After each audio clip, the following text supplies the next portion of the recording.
መልአኻዊ ጽላል ካብ ኣርያም ካብ ሰማያት ኣብ ልበይ እሰር ልኣኸለይ መንፈስካ ናይ ድኻታት ኣቦ መንፈስካ ልኣኸለይ ሰላም ሃበኒ ንኣይጥቦ ወድኻ ካብ ሓጢኣት ሃዲመ እመቆብ ናብ ሓልዮትካ ካብቲ ድኻመ ክዓርፍ ኣብ ሰላምካ ናይ ዘለዓለም ብርሃን መገደይ ኣብርሃለይ ክኣቱ ድሓን ኣብ ናይ ዘለዓለም ዓደይ ኣብ ፀምፀም በረኻ ናባኻ ናብ መድሕነይ ኣብቲ ሕቑፍኻ ለውሃትካ ይመርሓኒ ብሓይለይ ናብ ጽድቂ ነይበጽሕ ኣብ እምነትካ ኣብ ሕይወት ሓቂ ኣብቲ ፍጹም ሰላምካ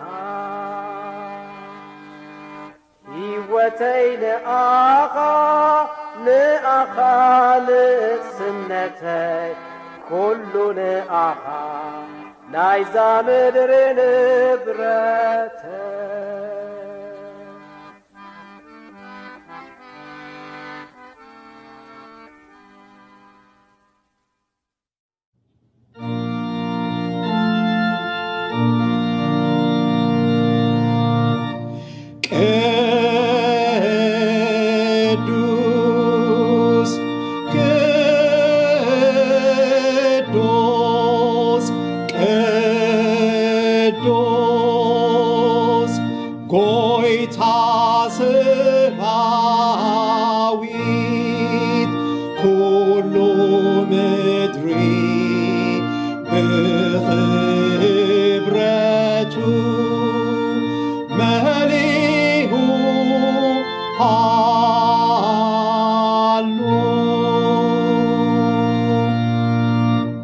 እግዚአብሔር ኣብ ቅዱስ መቕደስ ዘሎ ዝፋኑ ከዓ ኣብ ሰማይ እዩ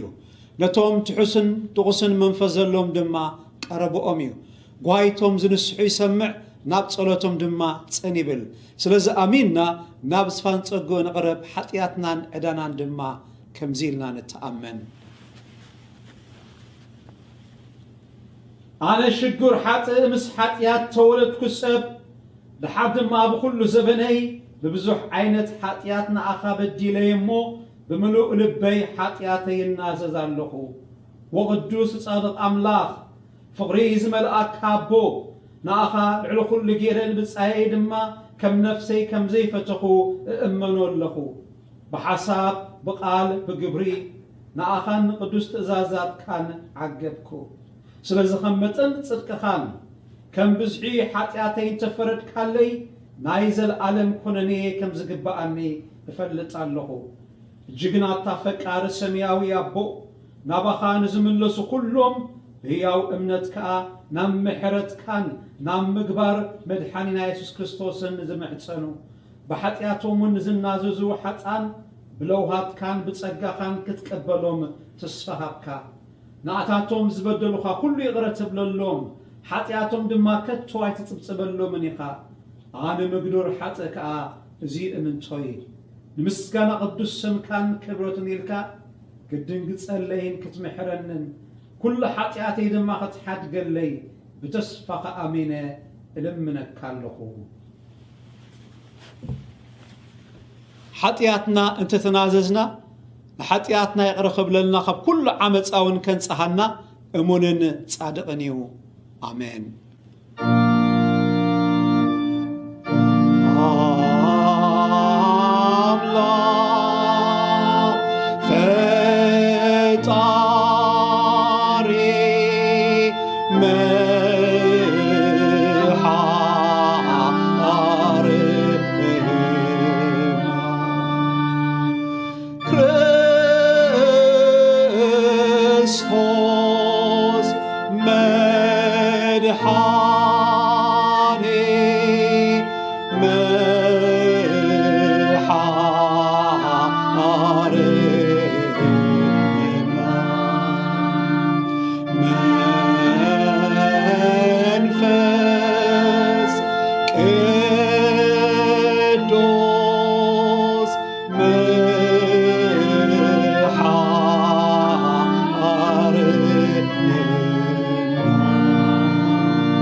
وخل سماوي أملاخنا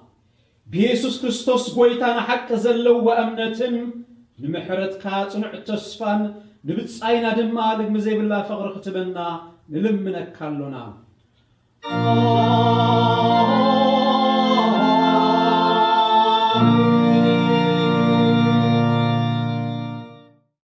لبخمنا بእግዚአብሔር አልዕሉ ናይ ሎሚ ክፍለ መጽሐፍ ቅዱስ ከኣ ስምዑ ናይ ሎሚ ክፍለ መጽሐፍ ቅዱስ መዝሙር ዳዊት 130 ካብ 1 ክሳብ 8 እዩ ወእግዚአብሔር ካብ ዓሚቕ ናባኻ ኣእዌኹ ጎይታዬ ድምፀይ ስማዕ ኣእዛንካ ናብ ድምፂ ምህለላይ የቕልባ ወእግዚአብሔር ኣበሳ እንተ ተቆጻጸርካስ ጎይታዬ መን ደው ክብል እዩ ግናኸ ምእንቲ ክፈርሁኻ ይቕሬታ ምሳኻ ኣሎ ንእግዚአብሔር እጽበ ነብሰይ ትጽበላ ብቃልካውን ተስፋ እገብር ኣለኹ ሓለፋቶም ወጋሕታ ዝጽበዩ ሓለውቲ እወ ሓለፋ እቶም ወጋሕታ ዝጽበዩ ሓለውቲ ነብሰይ ንእግዚአብሔር ትጽበዮ ኣላ ሳሊ ኣብ እግዚአብሔር ብዙሕ ምድሓን ከዓ ኣብኡ እዩ እሞ ወእስራኤል ንእግዚአብሔር ተጸበዩ ንሱውን ንእስራኤል ካብ ኩሉ ኣበስኡ ከድሕኖ እዩ እዚ ቃል እግዚአብሔር እዩ حبيرنا امنت كريستنانا كمزيلنا نتأمن نحنا كل بزخل እግዚአብሔር አቦ ፈጣር ሰማይን ምድርን ነአምን አለና نحنا بحارود بጎይታና ኢየሱስ ክርስቶስ መንፈስ ቅዱስ ተጠንሰ ካብ ማርያም ድንግል ተወልደ ዘበም ጶንጢዮስ ጲላጦስ ከሐሳር መከራ ጸገበ እተሰቅለ ዝሞተ እተቀብረ ናብ ሲኦል ዝወረደ ብሳልሰይቲ መዓልቲ ካብ ሙታን ዝተንስአ ናብ ሰማይ ዝዓረገ ኣብ የማንት ኩሉ ዝኽእል እግዚአብሔር አቦ ድማ ኮፍ ዝበለ ካብኡ ከዓ ንህያዋንን ንሙታትን ክፈርድ ዝምለስ ንኣምን ኣሎና ንሕና መንፈስ ቅዱስ ብሓንቲ ቅድስቲ ናይ ሐዋርያት ቤተ ክርስቲያን ብሕብረት ቅዱሳን ብሕድገት ኃጢአት ብትንሳኤ ሙታን ቢወት ዘለዓለም ንኣምን ኣሎና ኣሜን።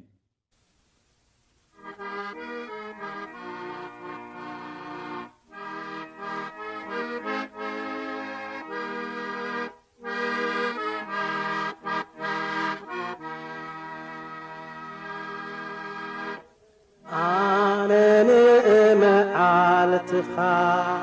ጸብቲ በዝሓበኩ ኣነ ምሉእ ዕድሜኻ እኸውን ሓላዊኻ ኣምላኸይ በለኒ ኣነ ንመዓልትኻ ጸብቲ በዝሓብኩ ደጊምና ኣፈቃር ኣምላኽ ኣውድቆ ሓልዮትካ ናውሉዶ ይርኢ ወርትቅሙን ሓላዊ ዘስተብህል ድልየትካ ደጊምና ኣፈቃር ኣምላኽ ኣውድቆ ሓልዮትካ ምሕረት ኣምላኽ ጸግኡ ኪኸበካ እዮ ከይትዕንቀፍ ከብርሆ እግርኻ ኣብዚ ረግጾ ካብ ጉድኣት ክትሕሉ ምሕረት ኣምላኽ ጸግኡ ኪኸበካ እዩ ደጊም ትሕቲ ኣቦኻ ብህድኣት ትነብር ኣብ መገድኻ ብርሃን ኣብ ፍርሃትካ ውን ሰላም ኪህበካ እዩ ደጊም ትሕቲ ኣቦኻ ብህድኣት ትነብር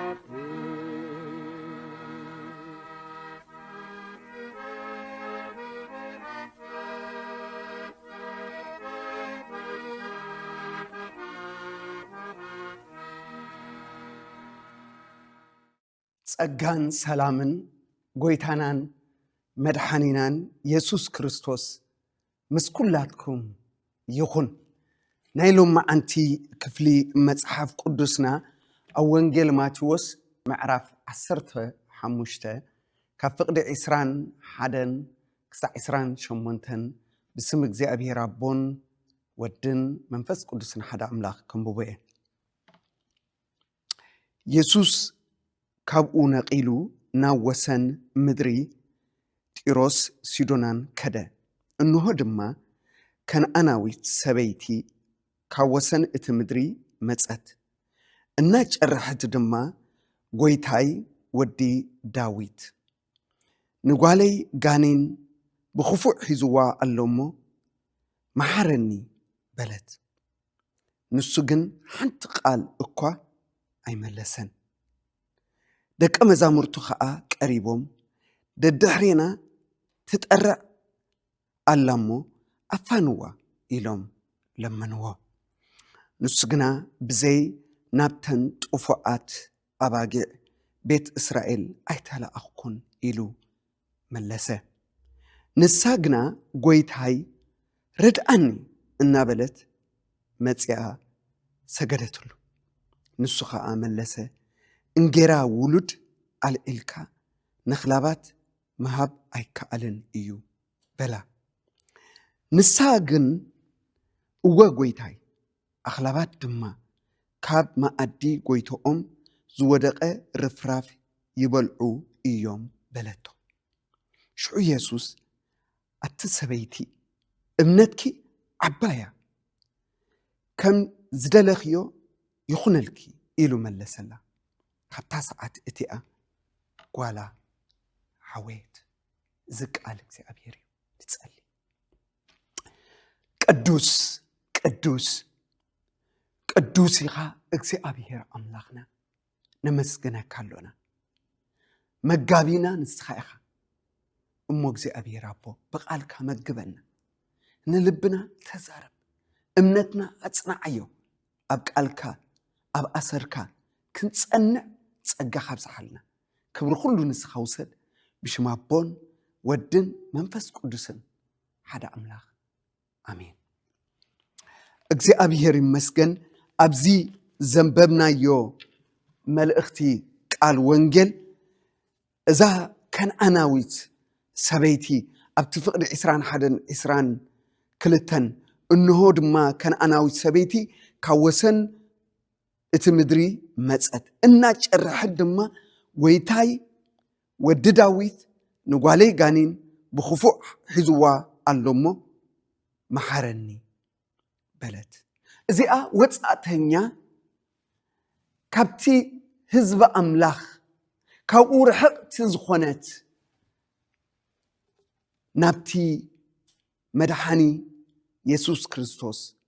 መጽያ። እቲ ቀንዲ ነገር እቲ መሓሪ ንሱ ምዃኑ ተገሊጽላ፣ እቲ መሲህ ንሱ ምዃኑ ተገሊጽላ። ናውኢኣ ድማ መጽያ። ኣነ ወጻእተኛ እየ፣ ኣነ ኣብዚ መጓሰ እዚ ክኣቱ ኣይክእልኒ፣ ኣነ ኣብዚ ሕብረት ዝኸውን ኣይክእልኒ ኣይበለትን። እታ ሳምራዊት ሰበይቲ ንስኹም ኣብዚ ተምልኹ ንሕና ድማ ኣብዚ ነምልኽ እናበለት እያ ካብቲ ናይ ኢየሱስ ክርስቶስ ሓሳብ ክትወፅእ ሓሲባ። ኢየሱስ ግና እቶም ንኣምላኽ ዝሰግድሉስ ብሓቅን መንፈስን ዝሰግድላ ሰዓት ክትመጽያ ኢልዋ። ሕጂ እቲ ኣስቲኒ ዝብለክ መን ከም ዝኾነ እንተትፈልጥስ ኢልዋ። እዚ እቲ ዝምሕር መን ምዃኑ እንተንፈልጥ፣ እቲ ሓራ ዘውፅእ መን ምዃኑ እንተንፈልጥ፣ እቲ ንስዕቦ ዘለና ኣምላኽ ከመይ ዝበለ ኣምላኽ ምዃኑ እንተነስተውዕል ክንደይ ዓብዩ። እዛ ሰበይቲ እዚኣ ካልእ ትፈልጦ ነገር የብላን። እቲ ትፈልጦ ጓላ በጋንንቲ ትሳቀይ ከም ዘላ ትፈልጥ። ንሳ ድማ በቲ ናይቲ ጓላ ስቃይ ትሳቀ ከም ዘላ ትፈልጥ። ጓለይ ኣጋንንቲ የሳቀይዋ ኣለዉ ኢላ ደይኮነት ጥራሕ ናብ ኢየሱስ መጽያስ ንጓለይ መሓረለይ ኣይኮነትን ኢላቶ፣ መሓረኒ ኣይላቶ። ምሕረት ግበረለይ፣ ምሕረት ንቤተይ ይኹን፣ ምሕረት ንጓለይ ይኹን፣ ምሕረት ንስድራ ቤተይ ይኹን፣ ምሕረት ናባይ ይምጻእ፣ ምሕረት ድማ ካባኻ ጥራሕ እዩ። እዚኣ ወጻእተኛ እያ። ኣብ ትንቢት ኢሳያስ 56:7 ነቶም ምእንቲ ከገልግልዎስ ንስም እግዚአብሔር ከፍቅሩ ባሮቱ ክኾኑ ኢሎም ምስ እግዚአብሔር ዝሓበሩ መጻእተኛታት ሰንበት ከየፍርሱ ዝጥንቀቑ ኪዳነይ እውን ዘጽንዑ ኩላቶም ቤተይሲ ንኹሉ ህዝቢ ቤት ጸሎት ክስመይ እሞ ንኣታቶም ናብ ቅዱስ ከረነይ ከምጽኦም ኣብ ቤት ጸሎተይ ከዓ ክሕጉሶም እየ። ዝሓርር መስዋዕቶም መስዋዕትታት ሕሩዶም ኣብ መሰዊኢታተይ ቅቡል ክኸውን እዩ። ክብርና ኣምላኽ። እዚኦም ወጻእተኛታት እዮም። እዚኦም ኣምላኾም ኣይሰምዕን እዩ እናተባህለ ግናኸ ነቲ ኣምላኽ ምድሓን ከኽብሩ ኢሎም ምስ ዝመፁ እሞ ትእዛዛቱ ምስ ዘኽብሩ ናብኡ ምስ ዝቐርቡ መስዋዕቲ ንዕኡ ምስ ዝስውኡ መስዋዕቶም ቅቡል ክኸውን እዩ። ክልተ ሰብ ኣብ ታሕቲ ይጽበዩኻ ኣለዉ። ናብ ዝመርሑኻ ኸ እንታይ ግበር? ኪድ ንጴጥሮስ ቅድሚ ዝምባሉ ግና ሓደ ራእይ ርእዩ። እቲ ራእይ ዝረአዮ ድማ ንኽትሪኦ ዘፈንፍን ለመምታን ንኽትሪኦ ዘፈንፍን ኩነታትን ነዚ ብልዓዮ ዝብል እዩ። እዚ ርኹስ እዩ ኣይበልዖን እዩ። ነቲ ኣምላኽ ዝቐድሶ ኣይተርክሶ። ሕጂ ኣነ እየ ዝልእከካ ዘለኹ ናብ ቤት ቀርሜሎስ እልእ ከሎ እዚ ዘይጉዙር እዚ ካብ ካልእ ዓሌት ዝኾነ إذا خاب كالي زخونة إذا سب زي وانجيل بيتو خمتسئسي نعو يسوس انتايلوه صلوتك تسامي الكاي يتسأل نيرو نبتي خلو زخيل أملاخ نبتي إذا سمع أملاخ نبتي زي فلتو أملاخ نبتي زي ردو أملاخ نعو صلوته يعرقال له خب النير كل جزء اتنسو زي فلتو أملاخ نعو جنا يفلتو نيرو اتزي ردو جبرتاتو نسو جنا نتي ناتو أنقا تردئو نبيتو مزيو نبيتو مزيو بقالو نبيتو مزيو بباريو نبيتو مزيو نفوسو نبيتو مسمت أدما أبيتو وانجل تسمعو اتوانجل زي سمعو بيت اتقال أملاخ زي سمعو بيت حجقنا قال أملاخ بيتو آتيو شعود ما منفس قدوس ابتغزا وريدو لك أهزابون منفس قدوس اليوم يخوني لو بيتروس كسعد قرم كوينو እግዚአብሔር ከም ሰብ አይኮነን እግዚአብሔር ከም ሰብ አይኮነን حسابي حسابكم አይኮነን مقدي مقدكم አይኮነን كمت سماي كم مدري العلزبل حسابي كم حسابكم مقدي كم منقدكم كم ايو يبلنا قال املاك سلازي ابرومي معرف عسرت خلته تندبيبنايو مالت نفس وكف سم እግዚአብሔር ዝጽውዕ ዘበለ كدحني نفس وكف سم እግዚአብሔር ዝጽውዕ ዘበለ كدحني نسوس حدا قويتا ايو نتوم زبيو خلاتهم دما هبتام ايو مو امنغو ايهودن صرعويانن ليلان غليلان يلن اب እግዚአብሔር ليلان غليلان يلن نابتوم ناتو مصه اتوم ناتو اي تقبلون نتوم تقبلوا زبلو بسمون زامنو غنا ولد املاح كونو مسل حبوم لومي ابيتو كنهلو نخلينا لومي أبيت أملاخ نمالالس نهلو نخونينا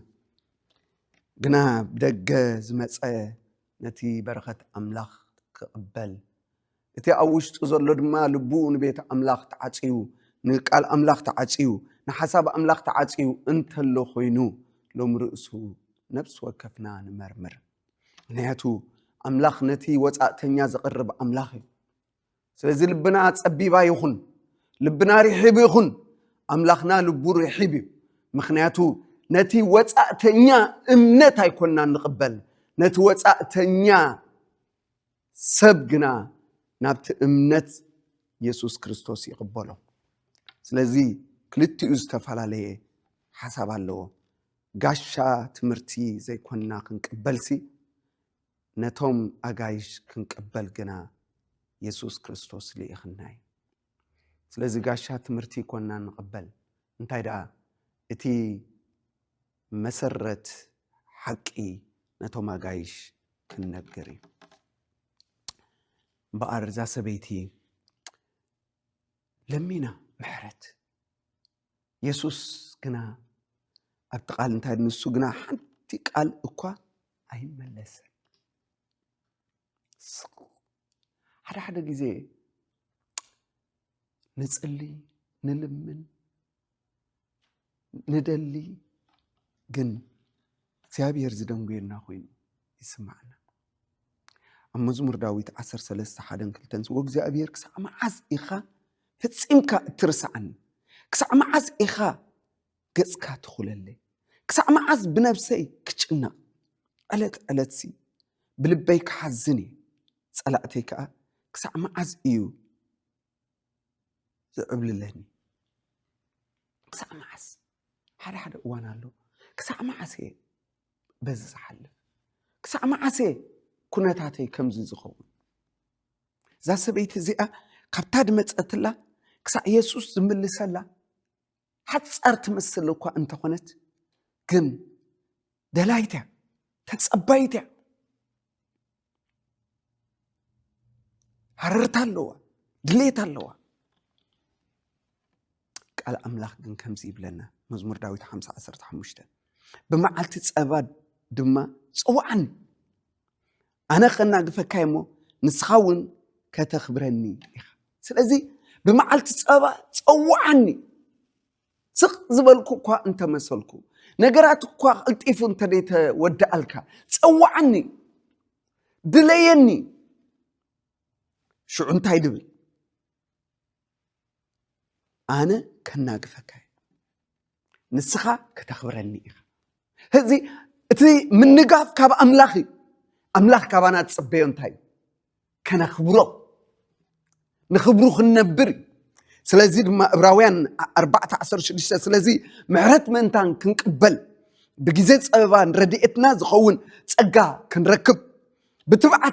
ብትብዓት ናብ ዙፋን ፀጉኡ ንቕረብ ንሕና ንቕረብ እቲ ዝቕበለና ኣምላኽ ኢዱ ዘርጊሑ ይፅበየና ኣሎ እቲ ጥፉእ ወዲ ብዕቅለት ብዕብዳን ገንዘቡ ኣጥፊእዎ እዩ ናብ ቤት ኣቦይ ክምለስ ሓደ ካብ ጉዛኣት ክኸውን ኢሉ ኣቦ ግና ይፅበዮ ነይሩ ክምለስ ወዱ ምስ መጾ ድማ ከም ዘለዎ ተቐቢልዎ ንዝምር እንዲና ከም ዘለኹ እመፀእ እናበልና ከም ዘለዎ ተቐቢልዎ ሓቂፍዎ ምክንያቱ ንሕና ድማ ተዓሪና ዘይኮንና ናብ ኣምላኽ ክንመፅእ ንደሊ ናብቲ ዝዕርየና ኣምላኽ ኢና ንመፅእ ዘለና እዛ ሰበይቲ እዚኣ ምስ ሽግራ ምስ ፀገማ ምስ ኩነታታ ናብ ኢየሱስ መፅያ ብርግፅ ትፈልጥ እያ ካብቲ ቦታ ከም ዘይኮነት ብርግፅ ትፈልጥ እያ ፀገም ከም ዘለዋ ሽግር ከም ዘለዋ ነዚ ሒዛ እያ መፅያ ግና እቲ ቀንዲ ነጥቢ እዚ እዩ እምነታ ማቴዎስ 15 ኣብቲ 26 ንሱ ከዓ መለሰላ እንጌራ ውሉድ ኣልዕልካ ነኽላባት መሃብ ኣይግባእን እዩ ንሳ ግና እወ ጎይታይ ኣኽላባት ድማ ካብ ማኣዲ ጎይቶኦም ዝወደቐ ርፍራፍ ይበልዑ እዮም በለቶ ሕጂ እዛ ሰበይቲ እዚኣ ይግባእኒ እዩ ንዓይ እውን ብፅሓኒ እዩ ኣነ እውን እዚ ናትካ ምሕረት ናትካ ፈውሲ ናትካ ፀጋ ይግባእኒ እዩ ትብሎ ትምክሓሉ ነገር ይብላን እወ ኣነ ወፃእተኛ እየ እወ ኣነ ነቲ ናትካ ምሕረት ነቲ ናትካ ግብሪ ነቲ ናትካ ስራሕ ዝኸፍሎ ነገር የብለይን ዓቕሚ የብለይን ኩነታተይ ኩሉ ይፈልጥ እየ ግና እቲ ርፍራፍ እውን ኣኽላባት እውን ነቲ ርፍራፍ ጎይቶኦም ይበልዑ እዮም ሕጂ ኣነ እኳ ሙሉእ እቲ ናትካ ይግባእኒ እዩ እንተደይበልኩም ግና ተረፍ መረፍ ግና ዝወደቐ ግና ትብሎ ዘላ እንታይ እዩ እዚ ትሕትና እዩ ስለዚ ብቃዕ ዝግባእኒ ዘይኮነስ ስለ ምሕረትካ ሓደ ነገር እያ ኣሚና ኣነ እግባእኒ ይኮነን ግና ብምሕረትካ ኣምን ኣባኻ ውክል ኣባኻ ፅጋዕ ስለዚ እወ ጎይታይ ስለዚ ድኻምና ንተኣመን ውድቀትና ንተኣመን ርሑቃት ምህላውና ንተኣመን ግና ካብቲ ርሑቅ ዘቕርብ ኣምላኽ ከም ዘለና ኣሚንና ኢና መፅና ዘለና ህዚ ናብ ቤተ ኣምላኽ ክንመፅእ ኮለና ናብ ቤተ ክርስቲያን ክንመፅእ ኮለና ጥዒና ሓዊና ብኩሉ ተተዓራሪና ናብ ቤተ ኣምላኽ ንመፅእ ማለት ኣይኮነን እንታይ ዳ ኣሎ ናብቲ ዘጥዕየና ናብቲ ዘስተኻኽለና ናብቲ ዘቕንዓና ኣምላኽ ኢና መፅና ዘለና ስለዚ ዝሕፍር ነገር የብልናን እዛ ሰበይቲ ዝሕፍር ነገር የብላን ከነኣናዊት ምዃና ኣይሕፈራን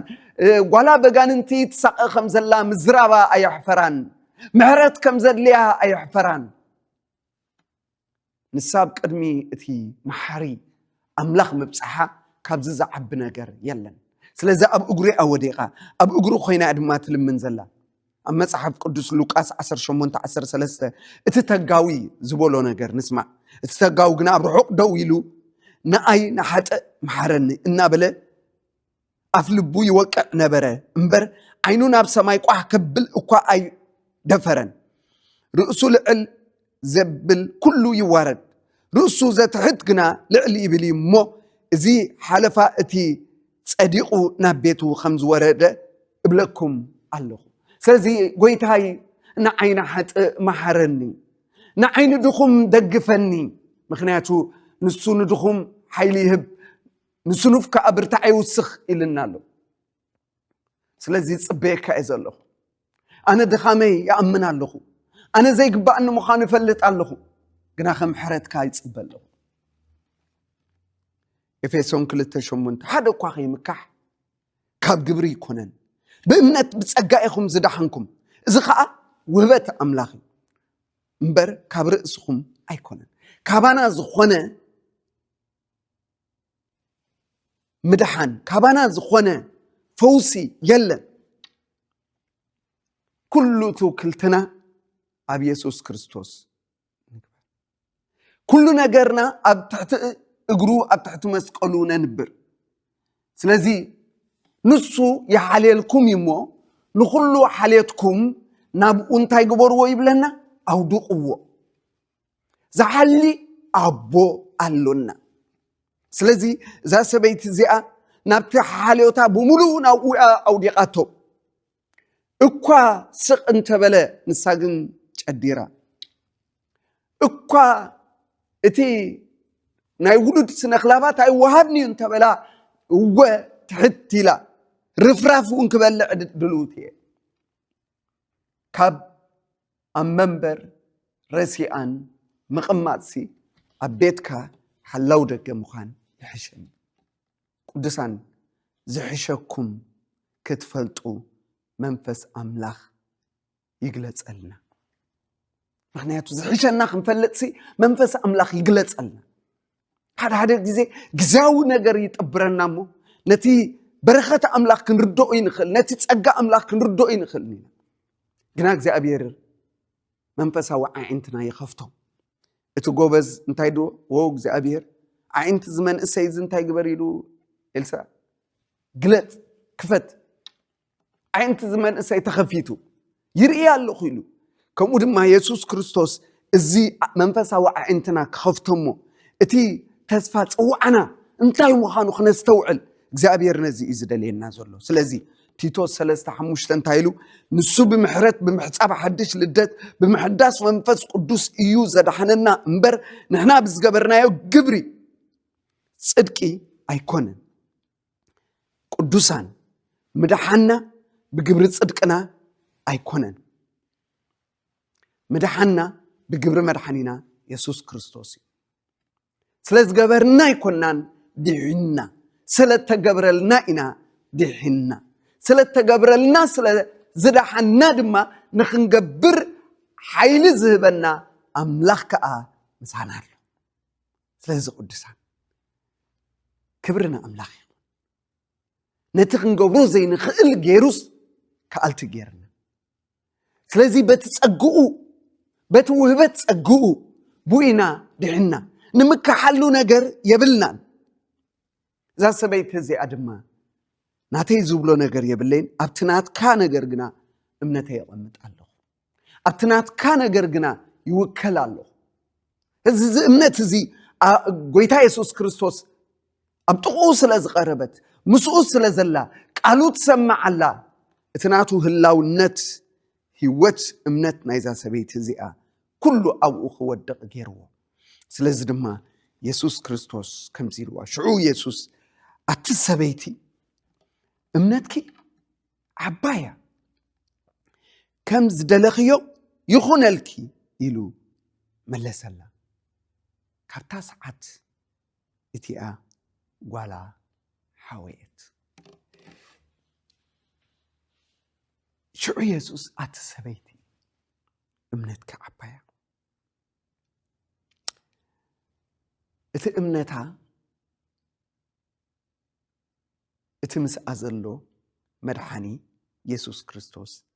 محاري نسئي هذي نسامستي عبي أملاخ سلزلات راحيو اتمنتها عبي قويلو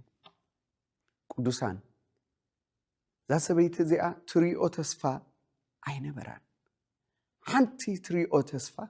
كريستوس يسوس راحيو إذا تجبركو إذا سرحكو زبلتون يلن إتي عندي أمنتها نسخام حريقة أبا خادم ما وكلا لغي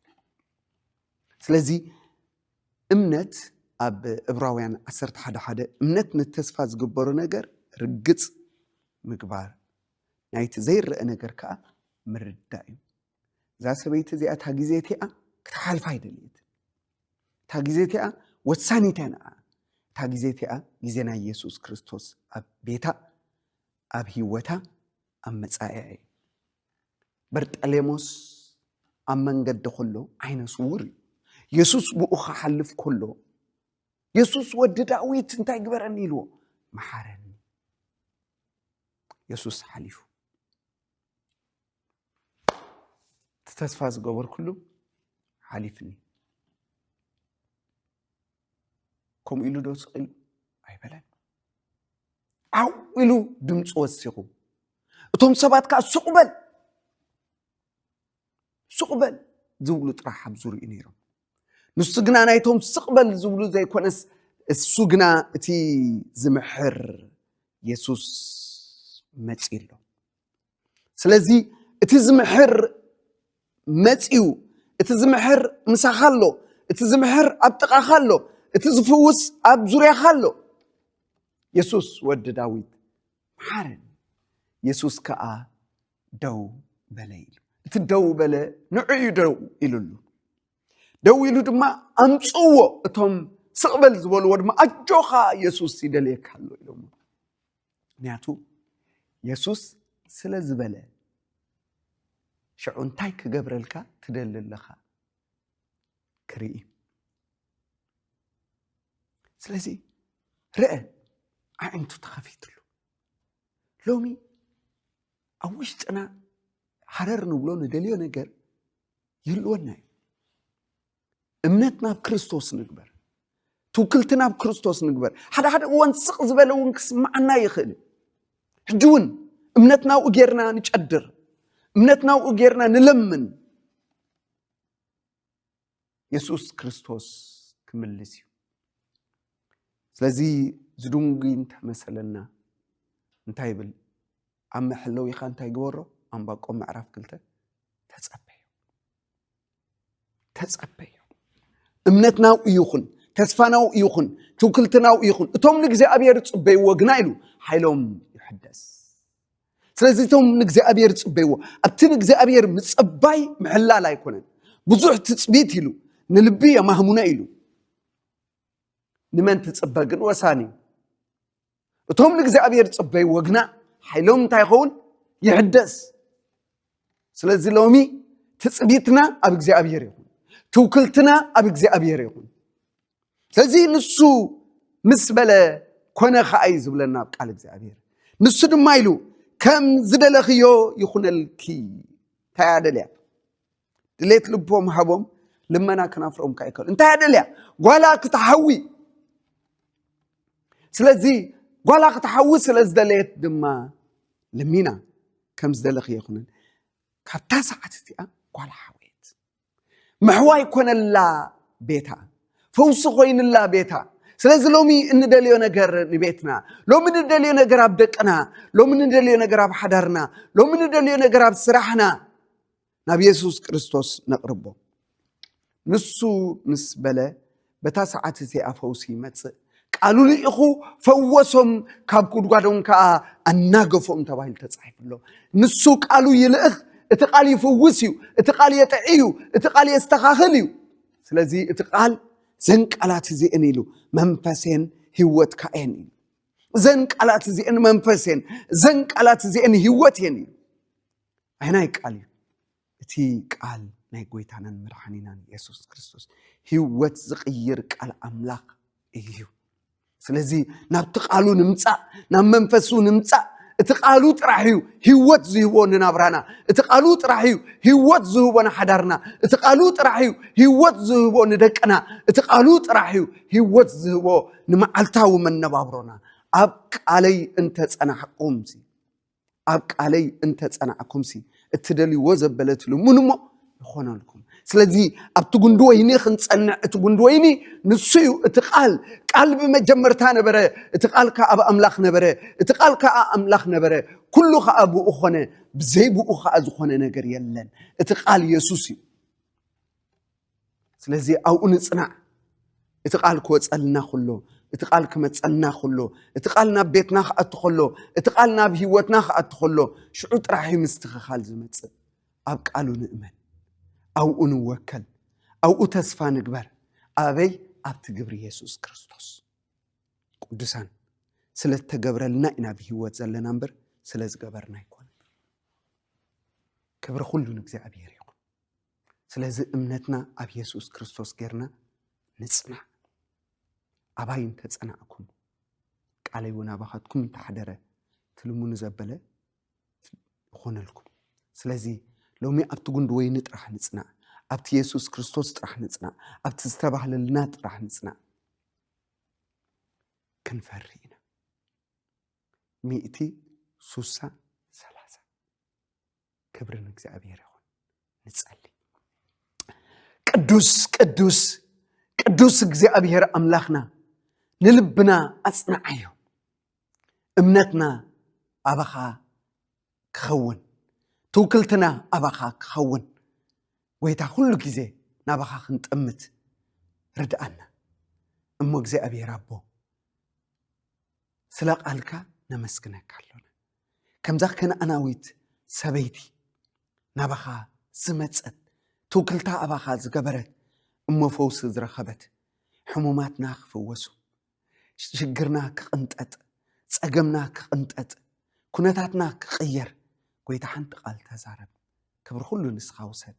بسم أبون ودن منفس قدسن حدا أملاخ آمين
وحيل دهما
kamu ay gwedelni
مسحاتكم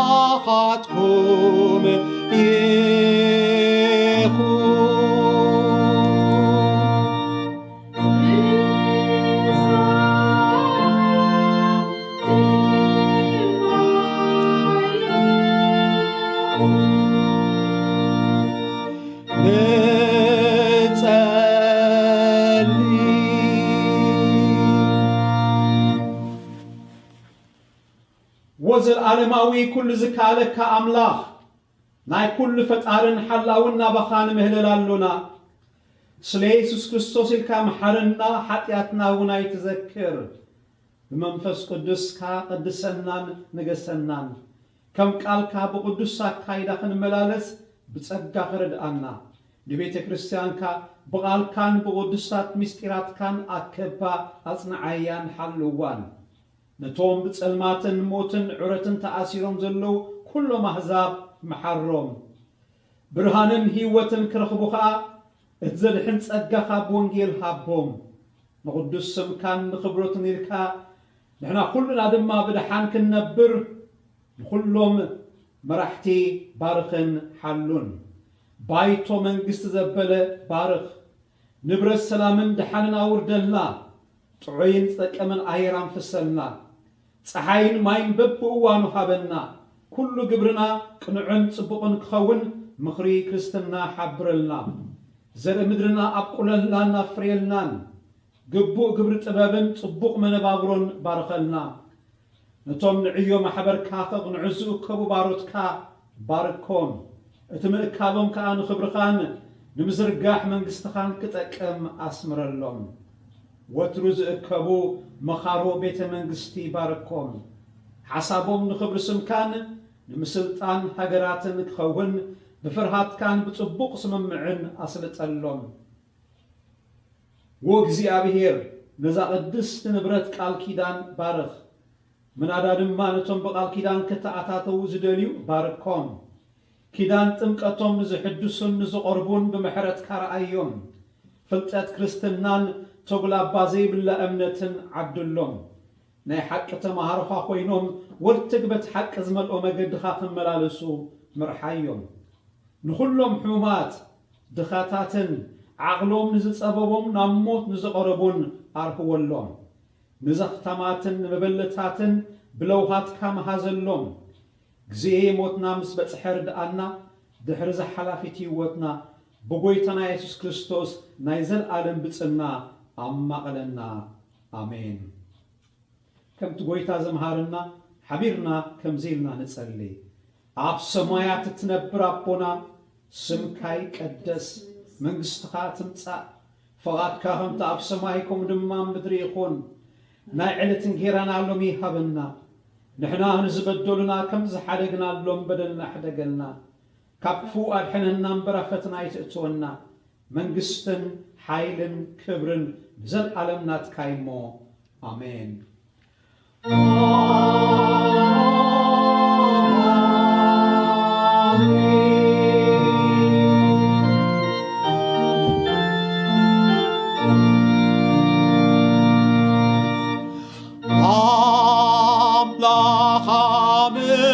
مسكنون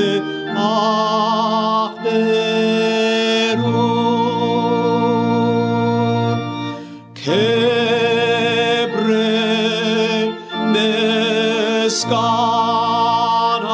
مسكنان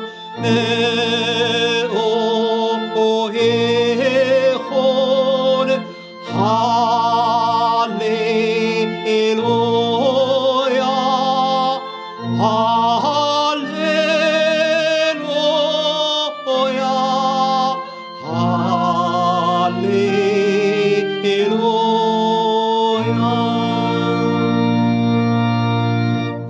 ልብኹም ናብ እግዚአብሔር አልዕሉ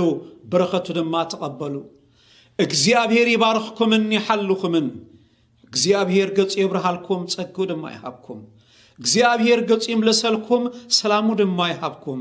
ብስም እግዚአብሔር አቦን ወድን መንፈስ ቅዱስን ሓደ አምላኽ አሜን አሜን አሜን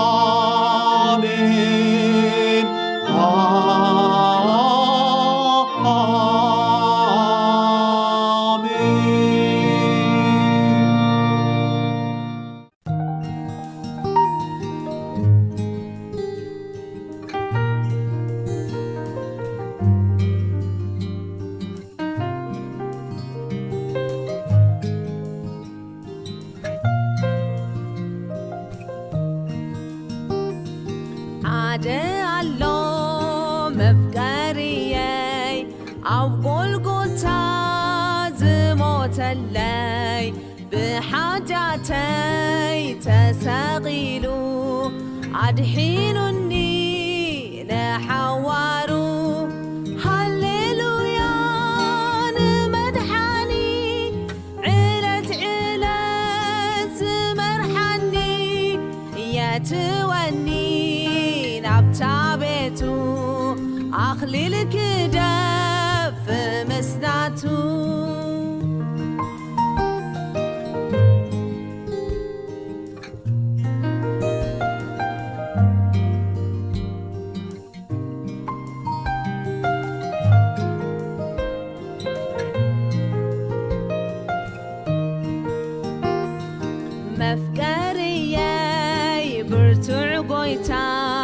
حيلونا آي صنع والتا أمدر بحر جزائي نزل من ورداي هللويا مدحاني علت مرحني يتوني نبتابتو أخلي الكدف مسناتو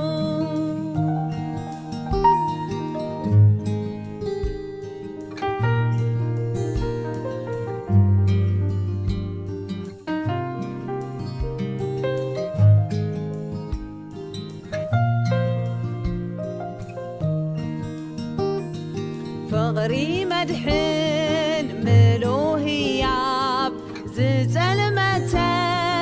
يبرحلي معلتاتي أحقويسو حزني كله دمسيسو هللويا مدحاني علت مرحني يتوني نبتابتو أخلي الكدف مسناتو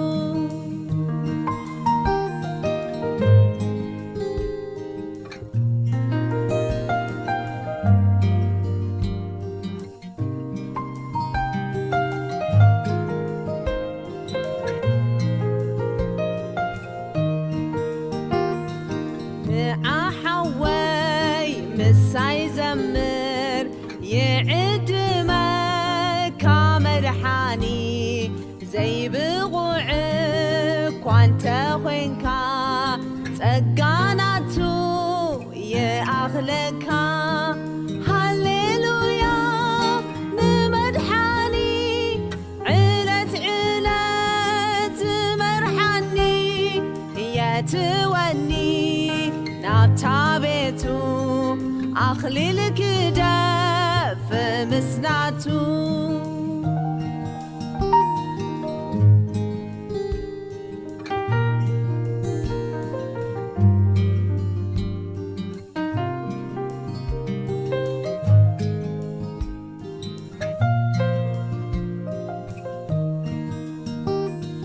نعي حفتي ونزمري يعد ماكي مدحاني زي بغعتي انت وينكي تقاناتو